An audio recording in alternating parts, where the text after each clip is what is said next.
And as sports come back online, players and team officials are being tested frequently for COVID-19. And we are seeing positive tests now that teams begin to get back together. CBS 4's Steve Goldstein joins us live in the newsroom with the raising concerns in the sports world. Right, Goldie? Yeah, no question, Elliot. There is concern about this. And a short time ago, we learned pro golfer Nick Watney is tested positive, so he's withdrawn from this week's PGA Tour event. It's one in a number of cases over the last 24 hours, most of them here in Florida. An asymptomatic Inter-Miami soccer player has tested positive for COVID-19 after a round of mandatory team tests.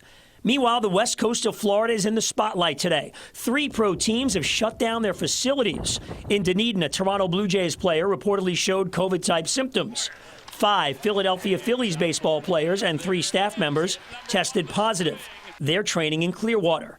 Just 23 miles away, the NHL's Tampa Bay Lightning had 5 positive tests a week and a half into players returning to the ice. 3 players and 2 team staffers tested positive. Teams are now conducting contact tracing. Here, Panthers players are back on the ice, getting ready for training camp. And they're taking it very, very seriously. I spoke to Brett Conley, who expressed confidence in the Panthers' medical staff and the NHL's return-to-play protocol. I think you got to trust, especially your team staff. They've been great, and we've been getting informed. And any questions, the doctors have been answering anything we've needed to know. There's been regular calls with the NHLPA.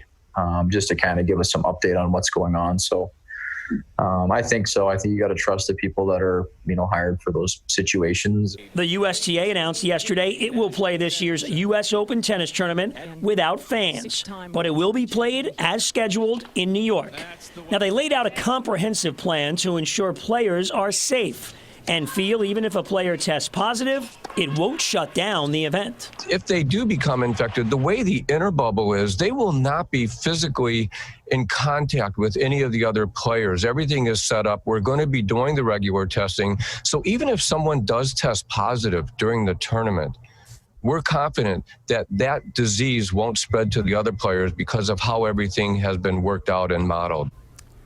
Now, this story has been fluid today. Word now that NHL star Austin Matthews has tested positive for the virus. The Toronto Maple Leaf is quarantining at his home in Arizona, where he had been skating, and that state has seen a spike in cases. Live in the newsroom, Steve Goldstein, CBS 4 Sports.